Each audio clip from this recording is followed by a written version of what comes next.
یہ بنو امیہ کے سردار تھے، باپ اور بیٹا مروان اور حکم۔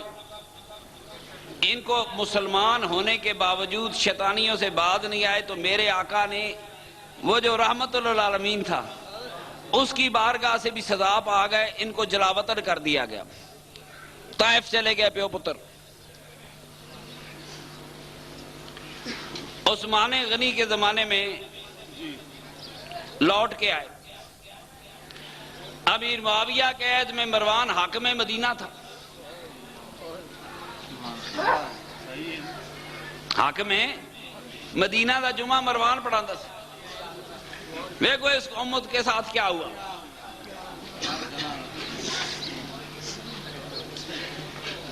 یہ تفصیل کھوتران گے تے بڑے صحابہ دے نام وچ آ جاندے، مسئلہ خراب ہو جائے گا۔ تھوڑا سا میں ریزرو رکھ کے آگے چلا جاتا ہوں۔ ملک صاحب لاہور بیٹھے تھے، داتا صاحب اجتماع ہو رہا تھا، وہاں میں نے ایک سوال کیا کہ جو صدیق اکبر رضی اللہ تعالیٰ نے قرآن لکھوایا تھا، ام المومنین نے حفصہ کے پاس امانت رکھا تھا، قرآن کتھے گیا ہے؟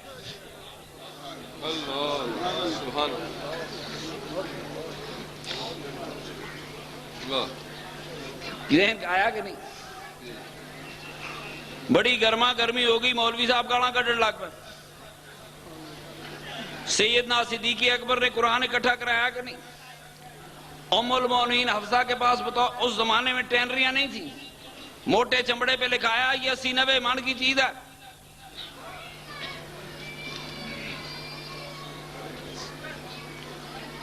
میرے نبی پاک سرور کائنات نے کافر بادشاہوں کو خط لکھے، 1.5 فٹ کے چمڑے ہیں۔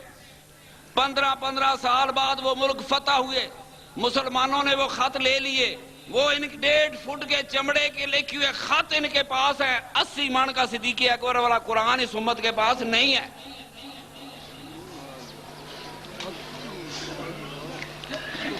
یہ مروانیات کتے کتے بیان کرا،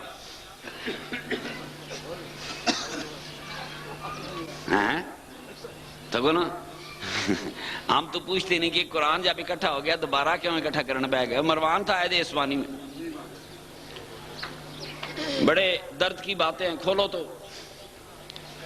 اپنے گریباں چاک ہوتا ہے، اپنے کپڑے ننگے ہوتے ہیں۔ کوئی ایسا فاتح مدینے میں داخل نہیں ہوا جو قرآن اٹھا کے لے گیا ہو۔ ویسے بھی 1.5 فٹ کا چمڑے کا ٹکڑا ہو، 80-90-100 من والا قرآن،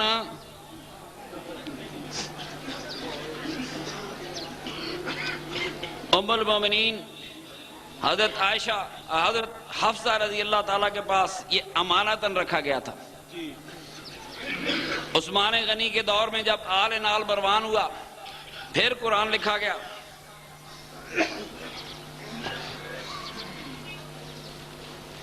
پھر مروان نے عبداللہ بن عمر سے کہا کہ وہ مجھے لے دے، ام المومنین نے نہیں دیا۔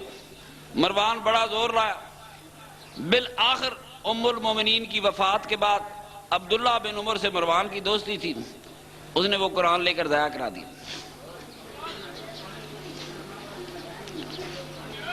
یہ وہ معلوماتی چیز ہے جو آپ کو کسی نے بھی نہیں دینی۔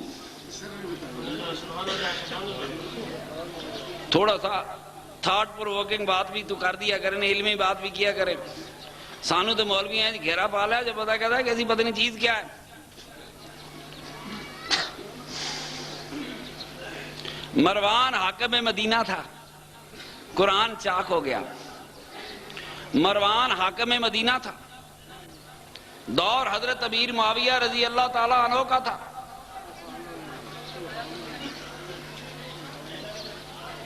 امام حسن نے وفات پائی، شہادت پائی۔ دنیا سے جانے سے پہلے اپنے بھائی کو کہا، بھائی جا ام المومنین سے جا کے عرض کر، میرا دل کرتا ہے میں بھی اپنے نانا کے قدموں میں قبر بنا لوں۔ انہوں نے کی پتا کہ قبران کی ہے، انہاں قبران کچھ نہ ہوندا تے حسن علم ان کے گھرانے میں ان کے سینوں میں موجود ہے، مولا علی کے بیٹے ہیں۔ سبحان اللہ، بے شک، سبحان اللہ۔ دیکھو بات سن، کہتے ہیں مسجد نبی جانا ہے، فلانی نیت کرے، گستاخ ہے۔ صدیق اکبر نے مرتے وقت وصیت فرمائی مجھے سرکار کے روضہ اطہر پر لے جانا، سرکار اجازت دے تو دفن کر دینا، نہ دے تو دفن نہ کرنا۔ آج بات سنو، صدیق اکبر مر کر بھی میرے آقا کے روضے کی طرف جا رہا ہے۔ آج کا وہابی مولوی روضے کی طرف جانا جائز نہیں سمجھتا، اس کا صدیق اکبر سے کیا تعلق ہے؟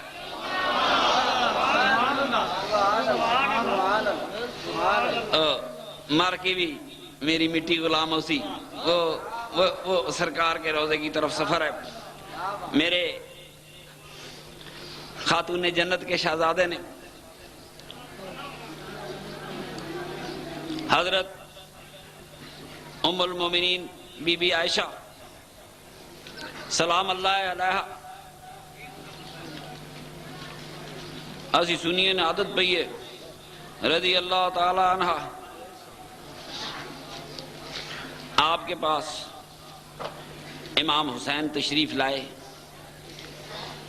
عرض کی کہ بی بی جی یہاں میرے بھائی کی خواہش ہے کہ وہ اپنے نانا کے قدموں میں دفن ہو جائے۔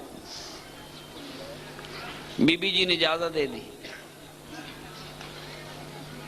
قبر کھودی گئی، میرے آقا کے نواسے کا جنازہ لایا گیا۔ جب حضور کے روضے پہ پہنچا تو مروان کے آدمی پہنچ گیا کہ خبردار ہم نے اس بندے کو یہاں دفن نہیں ہونے دینا۔ کب تک لوگوں کو جھوٹیاں کہانیاں سنائیں گے کہ فلاں کو تو آل کے ساتھ بڑی محبت تھی، فلاں کو آل کے ساتھ بڑی محبت تھی۔ میرے نبی کی آل کو امیر معاویہ رضی اللہ تعالی عنہ کے مدینے کے گورنر نے روضہ رسول میں اپنے نانا کے قدموں میں دفن نہیں ہونے دیا۔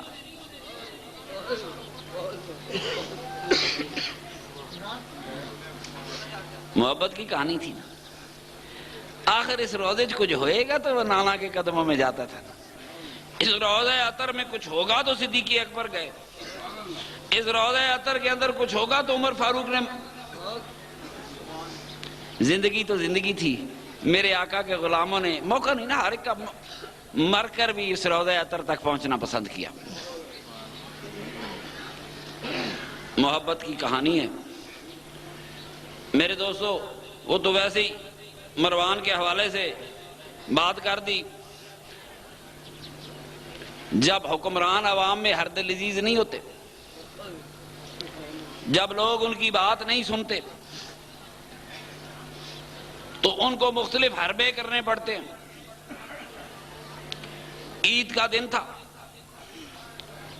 عید کی نماز کا وقت ہے، مدینہ منورہ کا شہر ہے، آج مروان حاکم مدینہ ہے،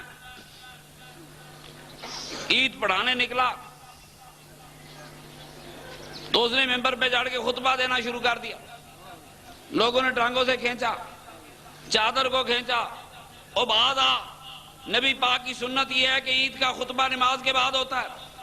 وہ ڈٹا رہا، دیتا رہا، نماز اسی طرح پڑھا دی۔ دیکھیں ان کی دیدہ دلیری، یہ صحابہ کا دور ہے، یہ خدا کا دین آگے پیچھے ہو رہا ہے۔